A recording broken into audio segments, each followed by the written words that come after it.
دو لفظ جو دنیا میں کسی انسان کے لیے استعمال نہیں، میں نے آخر میں چھوڑ دیا. کہنے لگی ابو معبد میں جب اس کو دیکھتی تھی نا تو میرے دیکھنے کی طلب اور بڑھ جاتی تھی، پھر جب دیکھتی تھی طلب اور بڑھ جاتی تھی. وہ جب تک کھڑے رہے میری آنکھ نہیں بھری. وسیم وسیم وسیم. ابو معبد میں جدھر سے دیکھتی تھی حسن ان کا غلام تھا، ہاتھ جوڑ کے کھڑا تھا. قسیم قسیم. قسیم اسے کہتے ہیں جس کو چاروں طرف سے حسن و جمال نے گھیرا ہوا ہو، اور وسیم اسے کہتے ہیں جس کو دیکھ کے نہ دل بھرے نہ آنکھ بھرے. دنیا کا ہر حسن تھوڑی دیر دیکھنے کے بعد خوبصورتی ختم، کشش ختم. ایک ہستی کائنات میں آئی ہے میرے اور آپ کے نبی، جن کو جتنا دیکھا جاتا تھا دیکھنے کا شوق بڑھتا تھا. ام عائشہ بیٹھی کپڑا سی رہی تھی، سوئی گر گئی، تھوڑا سا اندھیرا نظر نہیں آ رہی. ہمارے نبی کمرے میں انٹر ہوئے تو آپ کے چہرے کے نور سے سوئی چمکنے لگی تو آپ نے سوئی کو اٹھایا ہے. یہ میرے نبی کا ظاہر ہے جو اللہ نے اتنا خوبصورت کر کے بنایا. پھر یہیں ہمیں زندگی کی خوبصورتی بھی ملی کہ زندگی خوبصورت ہو. زندگی خوبصورت ہوتی ہے رویوں کے ساتھ. پہلا رشتہ خامند اور بیوی ہے، پھر اولاد ہے، پھر آگے رشتے بنتے ہیں، ماں باپ ہیں. یہ سارے رشتے یہ اس زندگی سے بنتے ہیں جو میرے نبی ہمیں سکھا کر گئے. آپ بطور کیونکہ آپ نے باپ تو دیکھا نہیں، ماں کو دیکھا ہے، اور ماں کے ساتھ زیادہ عرصہ نہیں رہے، صرف 6 سال رہے ہیں. تو ماں کے ساتھ کیا ہونا چاہیے؟ ماں کے ساتھ سلوک ہوگا تو ماں دعا دے گی نا. باپ کی خدمت کرو گے تو باپ دعا دے گا نا. آنکھوں میں آنکھیں ڈال کے بات کرو گے تو زندگی باپ کو تو نیند نہیں آئے گی، ماں کو تو نیند نہیں آئے گی. ماں باپ میں سلوک و اولاد لڑ کے بیٹھی ہو تو ماں باپ کو تو نیند نہیں آئے گی. بیوی بدتمیزی سے بات کرے تو خامند کے نیند اڑ جائے گی، خامند بدتمیزی کرے تو بیوی کی نیند اڑ جائے گی. تو یہ کہاں سے زندگی ملے گی؟ میرے نبی کے دروازے پر جاؤ، وہاں پتہ چلے گا کہ زندگی کیسے گزاری ہے. تو آپ نے اپنی اس تمنا کا اظہار کیا، کاش میری ماں زندہ ہوتی تو میں اس کی ایسی خدمت کرتا. میں عشاء کی نماز کے مصلی پہ کھڑا ہو کر ہاتھ باندھے سورۃ فاتحہ پڑھ رہا تھا. الحمدللہ رب العالمین. ادھر سے میرے گھر سے آواز آتی محمد. میری ماں مجھے پکارتی محمد، تو میں نماز توڑ کے کہتا لبیک یا اماں. ماں جی میں حاضر ہوں، ماں جی میں حاضر ہوں. زندگی کو خوبصورت بنانے کا ماں باپ کے لیے طریقہ کہ اولاد ماں باپ کی آنکھوں کی ٹھنڈک بنے. یہ بچے ہمارا سب سے قیمتی سرمایہ، اور انہی پر سب سے بڑا ظلم ہوتا ہے. سب سے بڑا ظلم ہے آج کے ماں باپ کا 3 سال کے بچے کو اسکول ڈالنا. سب سے بڑا ظلم ہے. وہ روتا ہوا جاتا ہے، روتا ہوا آتا ہے، اور ماں باپ سے اس کی محبت کی تار کٹتے جاتے ہیں، کٹتے جاتے ہیں، کٹتے جاتے ہیں. 7ویں سال میں وہ بدتمیز ہوا پڑا ہوتا ہے. اب مائیں پریشان ہیں، بچے بدتمیز ہیں، بچے بدتمیز ہیں، کیونکہ ماں نے گود نہیں دی. جو ٹائم ماں نے دینا تھا وہ دے دیا اسکول کو.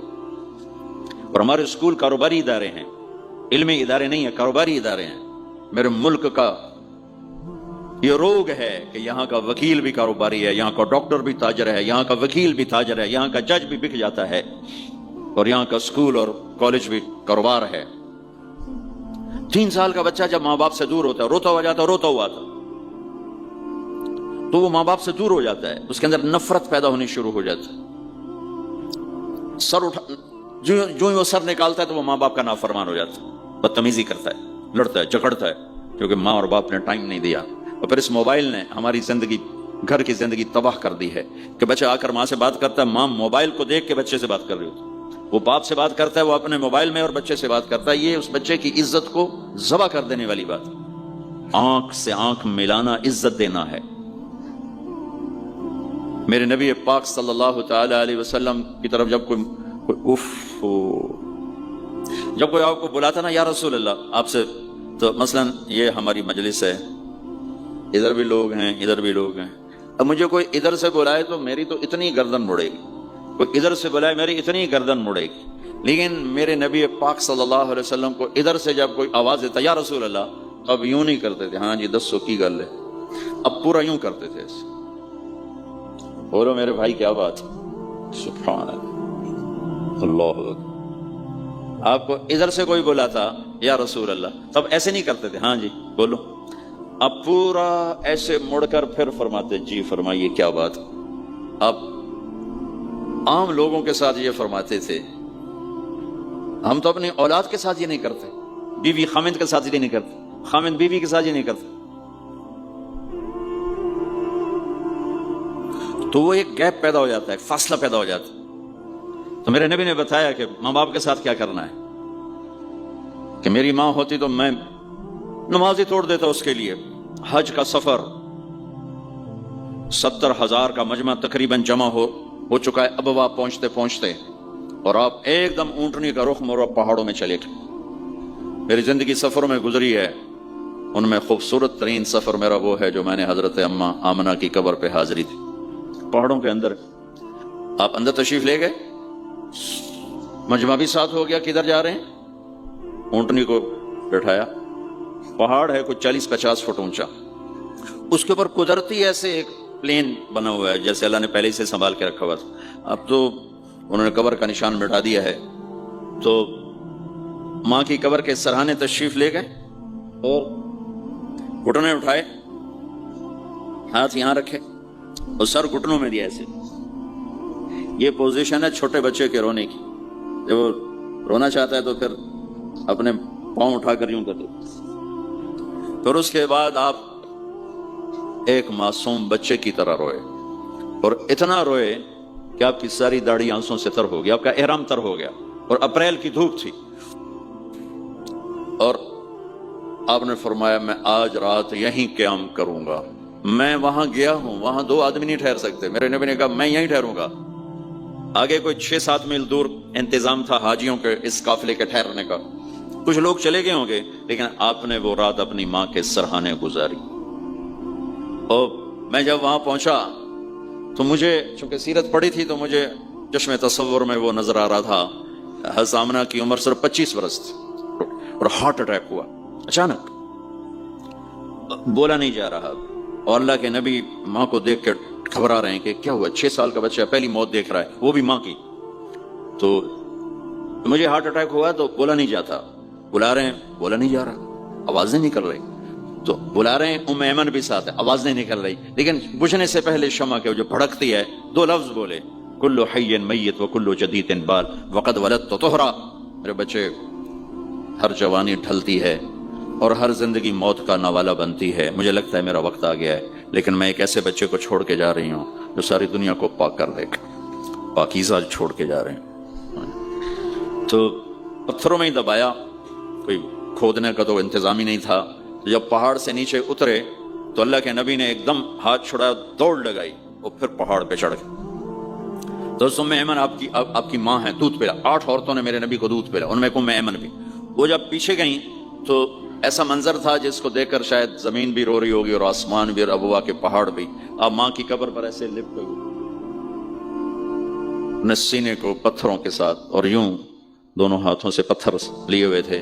جب آپ ام ایمن قریب آئیں تو آپ سنا تو آپ فرما رہے تھے، ماں جی آپ کے سوا تو میرا کوئی نہ تھا، آپ بھی مجھے چھوڑ کے چلی گئیں، میرے لیے اب کس کی گود ہے؟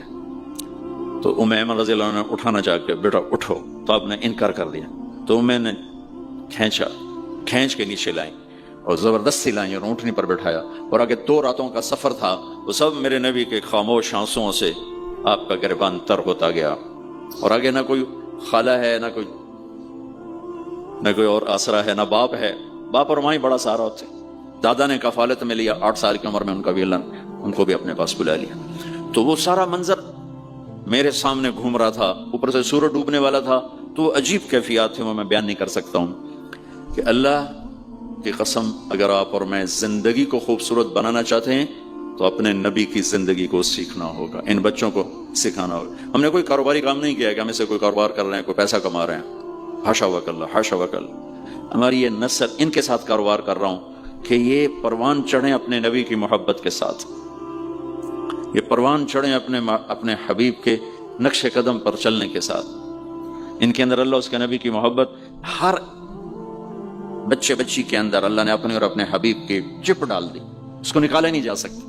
میں اس کو ایکٹیویٹ کرنا چاہتا ہوں کہ اللہ کرے ان کے جذبے اللہ کے نبی کے ساتھ جڑ جائیں، پھر ماننا آسان ہو جاتا، پھر اطاعت آسان ہو جاتی۔ جب محبت نہیں ہوتی تو اطاعت نہیں آتی۔ تو میرے بھائی بہنوں، زندگی کی خوبصورتی کا تعلق میرے نبی والے خوبصورت اخلاق کے ساتھ۔ پھر آپ نے بیویوں کے ساتھ کیا سلوک کیا؟ 2 مہینے چولہا نہیں جلتا، 2 مہینے کھانے کو کچھ نہیں ملتا، اور ہر بیگم قربان ہے، فدا ہے۔ 2 مہینے جس عورت کے گھر میں چولہا نہ جلے وہ خامد کا کیا حشر کرے گی؟ اور میرے نبی کے گھر میں 2 مہینے چولہا نہیں جل رہا ہے، خود بھی بھوک برداشت کر رہے ہیں، بیگمات بھی بھوک برداشت کر رہے ہیں۔ ایک رات حضرت عائشہ کے ساتھ لیٹے ہوئے تھے ایک ہی چارپائی پر، تو آپ کبھی یوں کروڑ بدلتے کبھی یوں کروڑ بدلتے، پھر ایک دم آگے بڑھے اور چارپائی کی لکڑی کے اوپر ایسے پیٹ کو ٹیک کر نیچے جھک گئے۔ تو عائشہ اٹھ کے بیٹھ گئے، یا رسول اللہ کیا ہوا؟ آپ سیدھے ہو کر فرمایا، عائشہ بھوک بڑی لگی۔ جس کے ہاتھ میں جنت کی چابی ہو، جو میرے نبی کا، میرے اللہ کا محبوب اور حبیب ہو، جس سے پردے ہٹا کر میرا رب کلام کر چکا ہو، جسے قاب قوسین او ادنیٰ کا مقام دے چکا ہو، اور جس سے آگے مقام محمود پر بٹھانے والا ہو، اور جس کی شفاعت سے جنت کا دروازہ کھلنے والا ہو، عائشہ بھوک بڑی لگی۔ تو عائشہ رونے لگی کہ یا رسول اللہ آپ اللہ سے بات کیوں نہیں کرتے ہیں؟ کہ نہیں عائشہ، اسی بھوک میں اللہ سے ملوں گا، مجھ سے پہلے جو نبی میرے ساتھی تھے وہ بھی اسی طرح چلے گئے، میں بھی ایسے ہی چلا جاؤں گا۔ اور اس کے باوجود بیویاں قربان ہو رہی ہیں، فدا ہو رہی ہیں۔ کس چیز نے باندھا ہوا تھا؟ میرے نبی کے سلوک نے، میرے نبی کے اخلاق نے۔ اللہ کی قسم، میرے نبی کی شادیاں شوق کی شادیاں نہیں تھی۔ ایک حدیث سناتا ہوں، ما تزوجت وما زوجت الا بوحی من السماء نزل به جبریل۔ سن لو لوگو، میں نے جہاں شادی کی، میں نے جہاں بیٹھی دی، پہلے آسمان سے وحی آئی، جبریل لے کر آیا، پھر میں نے شادی کی۔ یہ شوق کی شادیاں نہیں ہیں، زندگی سکھانے کی شادیاں ہیں، کیونکہ سب سے مشکل رشتہ خامد اور بیوی ہے، سب سے مشکل رشتہ خامد اور بیوی ہے۔ اس وقت طلاقیں کیوں بڑھ رہی ہیں؟ ایک تو یہ ہماری یہ جو فاسٹ فوڈ ہے، اس نے ہمارے اندر جو ایک نیچرل سسٹم تھا اسے ڈسٹرب کر دیا ہے، تو غصہ بڑھ گیا ہے، برداشت گھٹ گئی ہے، چھوٹی چھوٹی باتوں پہ گھر اجڑ رہے ہیں۔ پہلے یورپ میں سنتے تھے، اب یہاں پاکستان آج شادی ہوتی ہے 4تھے دن طلاق ہو رہی ہوتی۔ میں وہاں بیان کے لیے نکل رہا تھا مانچسٹر، تو میرے ساتھ جو گاڑی چلا رہا تھا، میں نے پوچھا آپ کیا کرتے ہو؟ لاہور کا تھا۔ کہا جی میں وکیل ہوں۔ میں نے کہا یہاں کوئی جھوٹے کیس ہوتے ہیں جیسے پاکستان میں؟ کہا جی نہیں، یہاں جھوٹا کیس کوئی نہیں ہوتا، جو بھی ہوتا ہے جنون ہوتا ہے۔ میں نے کہا یہاں مسلمانوں کے لڑائی جھگڑے آتے ہیں؟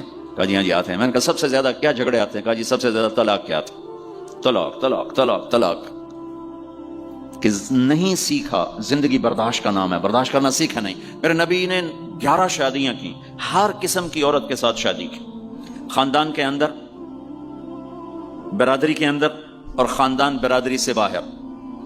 یہی 3 نسبتیں ہیں۔ اپنے خاندان میں قریش، تو آپ کی کئی بیگمات قریش، حضرت عائشہ، حضرت حفصہ، حضرت زینب، حضرت ام حبیبہ، یہ سب قریش ہیں۔ قریش سے باہر حضرت میمونہ، حضرت جویریہ، یہ قریش سے باہر ہے برادری۔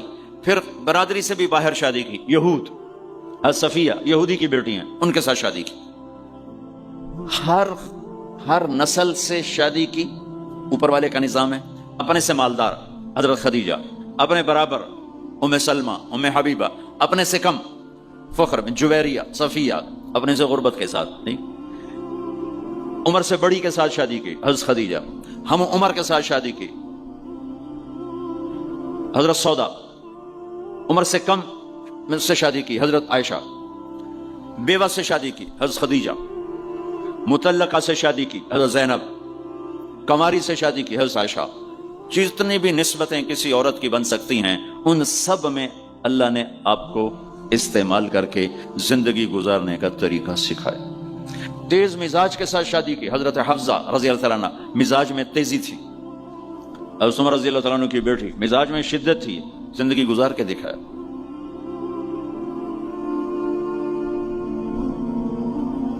ایک آپ کو حدیث سناتا ہوں، اللہ کی قسم صرف ہمیں سکھانے کے لیے۔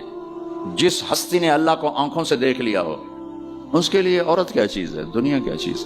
میرے نبی کا معراج کے بعد دنیا میں واپس آنا سب سے بڑا مجاہدہ اور قربانی ہے۔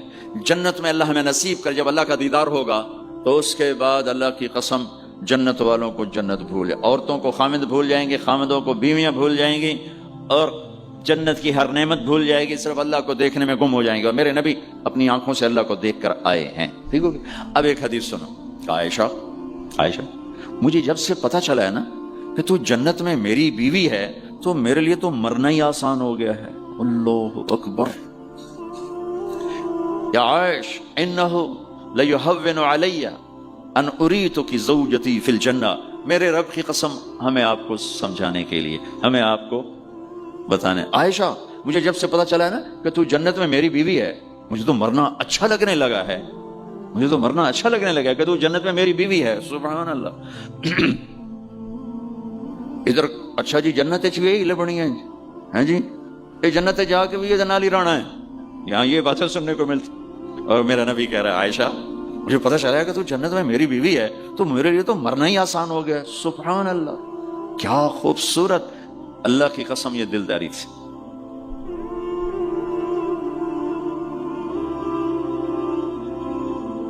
سب سے مشکل رشتہ خامند اور بیوی ہے. سینکڑوں آیات اس کے لیے اللہ نے اتاری. ماں باپ کے لیے چند آیات, اولاد کے لیے چند آیات, بہن بھائیوں کے لیے چند آیات ہے. خامند اور بیوی کے لیے قرآن پڑھا پڑا ہے, پوری سورت اتاری ہے, وہ سینکڑوں آیات اتاری. چونکہ ایک اس رشتے کی اہمیت, ایک اس کی نزاکت اور کمزوری کہ کوئی رشتہ ٹوٹتا نہیں سوائے خامد اور بیوی کے. میں ماں کا بیٹا ہوں, باپ کا بیٹا ہوں, اچھا ہوں یا برا ہوں انہی کا.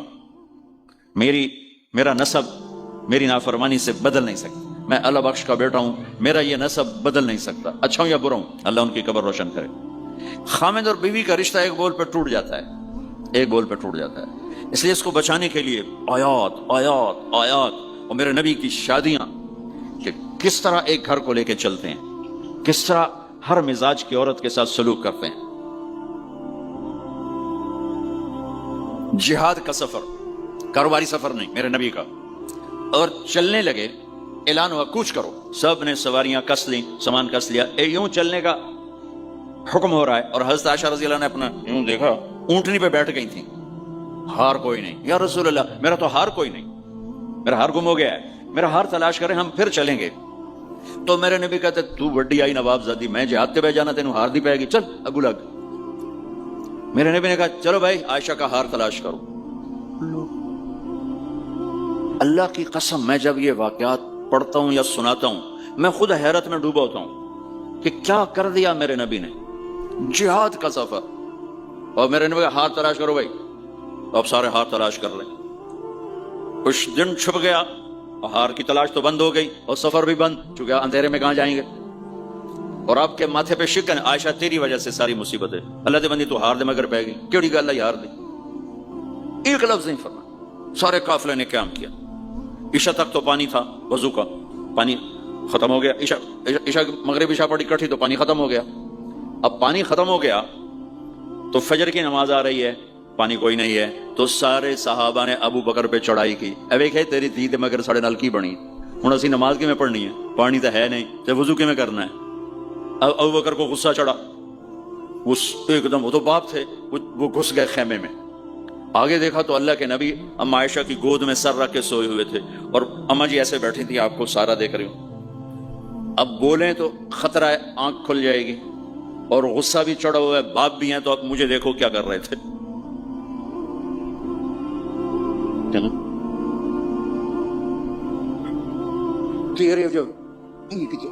پھر یوں پانی زور سے انگلی بیٹی کے نا یہاں, پہلے یوں کرتے پھر ایسے ماری زور سے.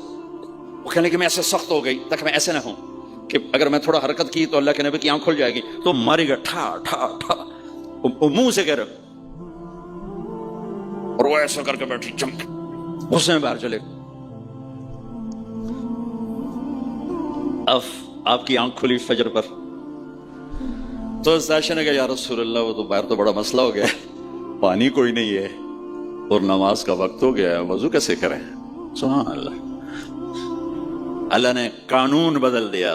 دنیا میں پہلی دفعہ ہونے لگا ہے, 1,24,000 نبی آئے, پانی نہ علی وضو ہو سکتا ہے, اس کے علاوہ نہیں ہو سکتا.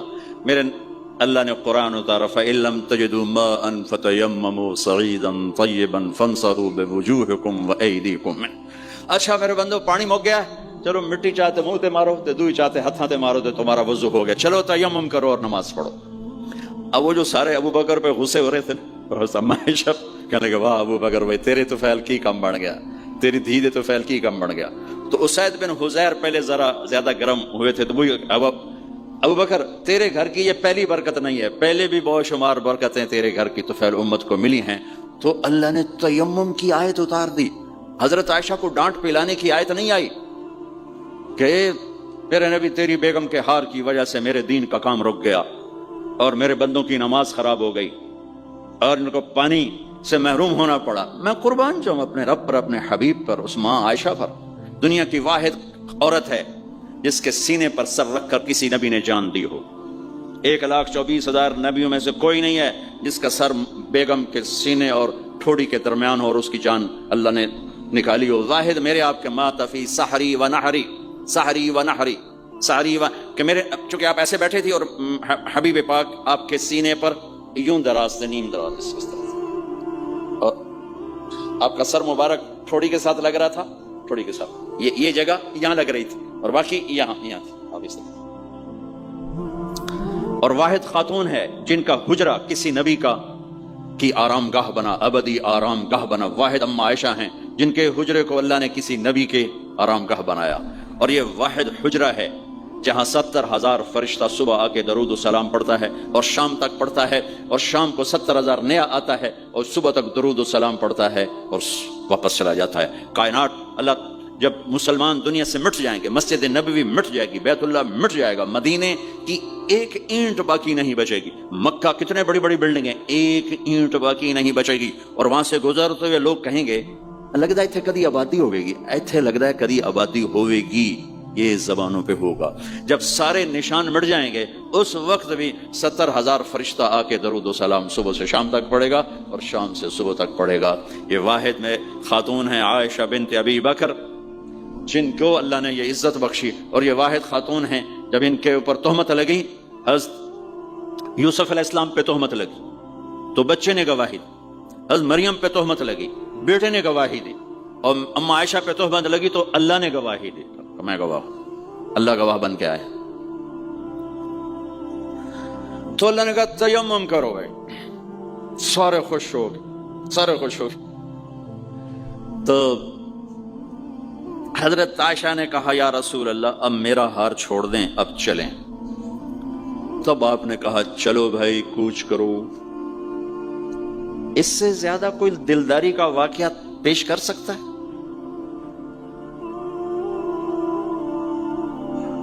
سبحان. اور جب اونٹنی کو اٹھایا گیا وہ ہار کا دھاگا ٹوٹا اور پھسل کے اونٹنی کے نیچے چلا گیا. وہ سارے کھبے سجے ویندے رہ گئے، ہار نیچے پڑا تھا. جب اونٹنی کو اٹھایا تو ہار نیچے سے نکلا تو صاحب نے کہا لے بھی عائشہ تیرا ہار بھی لگ گیا.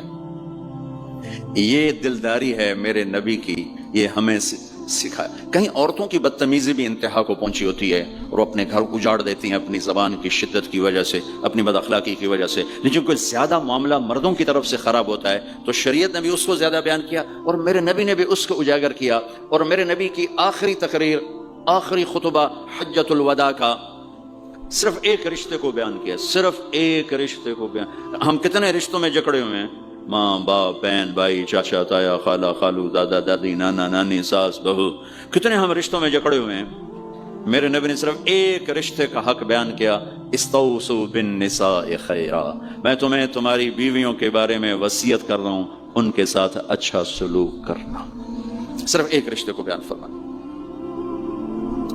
چونکہ یہ بنیادی رشتہ ہے، یہاں سے خاندان بنتا ہے. جب یہ ٹوٹ جاتا ہے اور ہمارا جوائنٹ فیملی سسٹم ہے تو کہیں ساس توڑ رہی ہے، کہیں سسر توڑ رہا ہے، کہیں نندیں توڑ رہی ہیں، کہیں خود خامد اپنی بے وقوفی کی وجہ سے توڑ رہا ہے، کہیں بیوی اپنی حماقت کی وجہ سے اس رشتے کو توڑ رہی ہے. ایک عورت آئی، ایک لڑکی آئی، یا رسول اللہ میری شادی ہونے لگی، میرے خامد کا کیا حق ہے میرے اوپر؟ دونوں طرف کی میرے نبی نے زندگی سکھائی. میرے نبی نے فرمایا تیرے خامد کے جسم پہ پھوڑے نکل آئیں، پھوڑوں میں گندا پانی جمع ہو جائے، پیپ جمع ہو جائے اور تو زبان سے چاٹ چاٹ کے اس کے زخموں کو دھوئے تو بھی تو نے اپنے خامد کا حق ادا نہیں کیا ہے. دوسرا لائف کو بیلنس کیا میرے نبی کہ ایک گھر کیسے چلتا ہے، وہ کس طرح خوبصورت بنتا ہے، وہ میرے نبی کے اخلاق ہیں. آپ سب سے ایک بات کرتا ہوں، برداشت کرنا سیکھ لیں، زندگی خوبصورت ہو جائے. صرف سارے اخلاق کو میں جمع کروں ایک لفظ میں، برداشت، اور اس کو شریعت میں صبر کرنا سیکھ لیں، زندگی خوبصورت ہو جائے گی. بچیاں ساس کی شکایت کر رہی ہوتی ہیں، کبھی خامند کی شکایت کر رہی ہوتی ہیں، کبھی اولاد ماں باپ کی شکایت کر رہی ہوتی ہے، کبھی اولاد ماں باپ کی شکایت کر رہے ہوتے ہیں. شکایتوں سے جہان بھرا پڑا ہے. آپ شکایتوں کو دفن کر کے ہونٹ سی لیں. صبر. آہ نہ کر لبوں کو سی، عشق ہے دل لگی نہیں، سینے پہ تیر کھائے جا، آگے قدم بڑھائے جا، یعنی زبان حال سے کہہ دے کہ ہاں ستائے جا. جو ستاتا ہے چپ ہو جاؤ، جو ستاتا ہے چپ ہو جاؤ. اللہ کی قسم آپ ایسی طاقت بنو گے کہ پہاڑ بھی راستہ دیں گے. صبر انسان کی سب سے بڑی طاقت ہے. صبر انسان کی سب سے بڑی طاقت ہے. صبر انسان کی سب سے بڑی طاقت الٹا کے رکھ دیتی ہے چیزوں کو. چپ رہنا سیکھ، خاموش رہنا سیکھ، درگزر کرنا سیکھ. تو آپ دیکھیں گے آپ کی زندگی میں کتنا حسن آتا ہے، کتنی زندگی میں مٹھاس پیدا ہوتی ہے. غصہ نکال دینا وقتی ایک راحت ہوتی ہے، اور پھر شرمندگی اور ندامت کے سوا کچھ نہیں ہوتا. اور پی جانا، سہ جانا، یہ آپ کو ایک عظیم و شان ہستی بنا دے گا. آپ کی دعائیں عرش پہ جا ٹکرائیں گی. چپ رہنا ان بچوں کو سکھائیں، خاص طور پر اپنی بیٹیوں کو چپ رہنا سکھائیں کہ میں دکھ سے کہتا ہوں میرے دیس کا سسرالی معاشرہ ظالم ہے، ظالم ہے، ظالم ہے. اس میں نہ کوئی نمازی کی قید ہے، نہ بے نمازی کی، نہ دیندار کی، نہ بے دین کی، نہ کسی پردے والے گھر کی، نہ بے پردہ گھر کی. سسرالی معاشرہ بہت ظالم ہے، بہت ظالم. جوائنٹ فیملی سسٹم عذاب بن چکا ہے، عذاب. پہلے ایک رحمت تھی یہ کہ سب کو اپنے حقوق حدود کا پتہ تھا. اب کسی کی زندگی میں دخل دینا یہ ہمارے اخلاق بن چکے ہیں. تو ہم اپنی زندگیوں کو خراب کر چکے، برباد کر چکے. پھر اولاد کے ساتھ کیا کرنا ہے؟ میرے نبی نے حسن حسین کے ساتھ 7 سال گزارے، حسین کے ساتھ 6 سال، حسن کے ساتھ 7 سال علیہم السلام رضی اللہ عنہما. 7 سال میں بچہ سمجھدار ہوتا ہے. ایک نصیحت نہیں کی، ایک نصیحت. 7 سال ایک نصیحت نہیں پائیں گے آپ.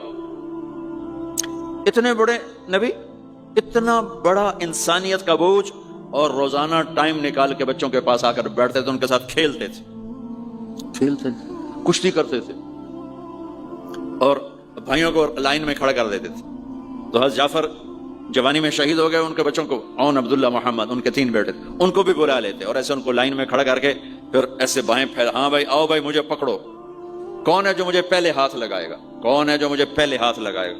وہ دوڑ لگاتے پانچوں کا پانچوں، کوئی سر پہ چڑھتا، کوئی کمر پہ چڑھتا، کوئی گود میں گرتا، اور میرے نبی بیٹھ کے مسکراتے.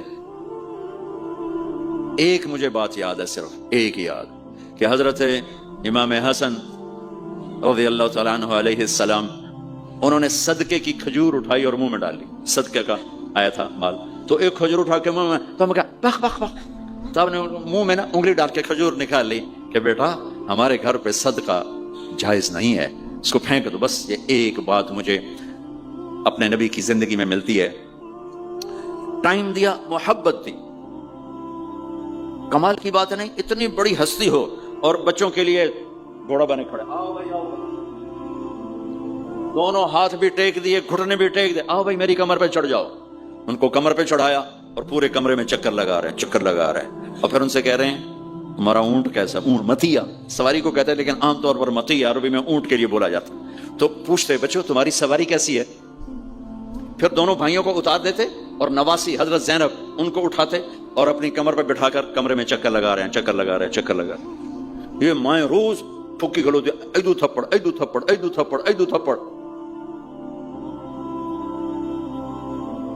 ساری مائیں سکول ماسٹر بنی ہوئی ہیں، بٹھو کے جاؤ، ڈنڈے ماری جاؤ. بس ایسی بے وقوف ہیں کہ جتنی محنت یہ کھانے پر کرتے، اپنے کپڑے کو سجانے پر کرتے، اس کا 100واں حصہ بچوں پہ کریں، ان کے بچے جنید بغدادی بن جائیں.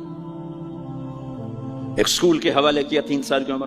پھر ٹیوٹر کے آتے، ٹیوٹر کے حوالے، اکیڈمیوں کے حوالے پوچھتے، پوتر ان کے روبوٹ ان کا یہیں بھجے جاتے، ان کا یہیں بھجے جاتے، ان کا یہیں بھجے جاتے. اے آیا کہ بی آیا؟ اے بھی سانو آپ برباد کیتا ہے. اور سنو، چلو یہ تو گھر کی بات ہے نا. ایک دفعہ حسن حسین کی کشتی کرواتے تھے، آؤ بھائی کشتی کرو بھائی.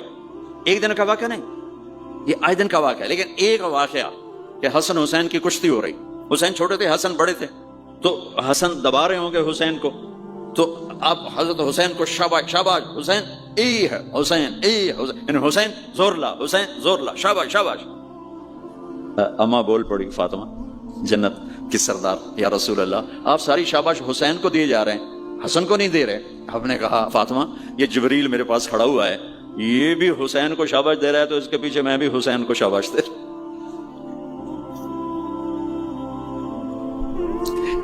اس سے اور عجیب سنو, آپ فرض نماز پڑھا رہے ہیں, فرض نماز, نفل نہیں, گھر میں نہیں, مسجد میں, اور آپ سجدے میں گئے اور حسن نے چھلانگ لگائی اور کمر پہ جا کے بیٹھ گئے اور اینجے مندہ کرسی تو ٹھوک کے بیٹھ جانا. میرے نبی نے سجدہ لمبا کر دیا, اتنا لمبا کیا کہ ان سجدے میں پڑے لوگ سوچنے لگے کہ کہیں اللہ کے نبی فوت تو نہیں ہو گئے. تو جو سامنے والی صف تھی انہوں نے یوں کر کے دیکھا, پچھڑوں کو تو نظر نہیں آنا, انہوں نے انج کر کے دیکھا تو دیکھا تو حسن سجدے اوپر چڑھے ہوئے. تو ایک صحابی جو قریب تھے انہوں نے ایسے ہاتھ آگے بڑھایا اتارنے کے لیے, تو میرے نبی نے بغلوں سے دیکھا کہ ایک ہاتھ آگے آ رہا ہے, تو آپ نے سجدے میں یوں کیا. میرے بچوں کو کچھ نہ کہو, جب تک حسن نہیں اترے آپ سجدے میں پڑے رہے.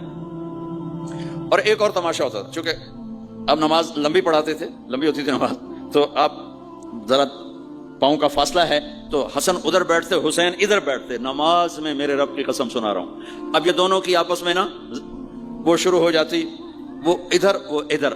پہلے حسن پار کرتے تو حسین ادھر آ جاتے, پھر حسین ادھر جاتے تو حسن یوں آ جاتے. پورے قیام میں یہ دونوں بھائی یوں کرتے رہتے تھے, وہ ادھر وہ ادھر, وہ ادھر وہ ادھر. سبحان اللہ, نماز ہو رہی. اس سے عجیب سنو, آپ نے اپنی بیٹی حضرت زینب, آپ کی بڑی بیٹی زینب, ان کی بیٹی امامہ کو ظہر یا عصر کی نماز پڑھا رہے ہیں. کہاں بٹھایا ہوا ہے میں پہلے بیان کرتا ہوں, یہاں بٹھایا ہوا ہے علی یدہ, لیکن میں نے اب چند دن پہلے حدیث پڑھی, یہاں نہیں بٹھایا, یہاں بٹھایا ہوا تھا, یہاں کندھے پر بٹھایا ہوا تھا, یہاں علی عاتقہ, اس کو عاتق کہتے ہیں. اور نماز پڑھا رہے تھے. جب آپ رکوع میں جانے لگے تو یہاں سے پکڑا اور آرام سے اس کو ساتھ بٹھایا, پھر رکوع کیا, قوما کیا, سجدہ کیا, سجدے سے جب اٹھے تو پھر امامہ کو اٹھا کر کندھے پہ بٹھا کے پھر نماز شروع کر دی. 4 رکعتاں میرے نبی انج پڑھائیاں کہ نواسی یہاں بیٹھی ہوئی ہے صرف زندگی سکھانے کے لیے, صرف زندگی سکھانے کے لیے. بچوں کو پیار اتنا دو کہ وہ آپ پہ قربان ہوں. ڈنڈا, سوٹا, تھپڑ, بدتمیزی, ڈانٹ ڈپٹ, یہ دوریاں پیدا کر دیتی. بہت چھوٹی عمر میں نے سگریٹ پینے شروع کر دیا, کچھ 7-8 سال کی عمر میں نے سگریٹ پینے شروع کر دیا. گاؤں میں تھے تو کوئی حال تو تھا نہیں, تو گھر والوں کو پتہ چل گیا. تو اب مجھے سگریٹ سے روکنے کے لیے سمجھایا جا رہا ہے. کیسے سمجھایا جا رہا ہے؟ میری ماں نے میرا منہ کھولا ہے کر کے, تو میرے ماسی نے چمٹا نپے دے وچ انگارا ہے تو این کر ٹھوکاں تیرے منہ وچ, ٹھوکاں تیرے منہ وچ. یہ مجھے سگریٹ سے روکا جا رہا ہے. جی مجھے منظر نہیں بھولتا, میری ماں نے دونوں ہاتھوں سے میرے جبڑے یوں کھینچے. ڈیفنس کی روشنیوں سے دھوکہ نہ کھاؤ, یہاں کی موسیقی کی محفلوں سے دھوکے نہ کھاؤ, شراب کی محفلوں سے دھوکے نہ کھاؤ. جاؤ جاؤ رونے والیوں کے بین سنو, ٹوٹی قبریں دیکھو. اصل لاہور دیکھنا ہے تو میانی جاؤ, تھوڑا اور آگے جاؤ, راوی کے کنارے ایک ٹوٹا سا مکان ہے, جن کو بھی جہاں شب کی سیاہی کا سما ہے, کہتے ہیں یہ آرام گہے نور جہاں ہے. نور جہاں کا لقب پانے والی جہانگیر کی منظور نظر, جہانگیر نے تو سارا تخت اس کو دے دیا, پر آج اس کا مقبرہ بتا رہا ہے, آج اس کا مقبرہ بتا رہا ہے کہ یہ دھوکے کا گھر ہے, یہ مچھر کا پر ہے, یہ مکڑی کا جالا ہے. نئے پرے پروانہ سوزد نئے صدائے بلبلے, کیا کہہ کہنے والے تڑپا کے رکھ دیتے ہیں. میرے بھائیو قرآن کی سنو, حقائق سے پردہ اٹھا رہا ہے.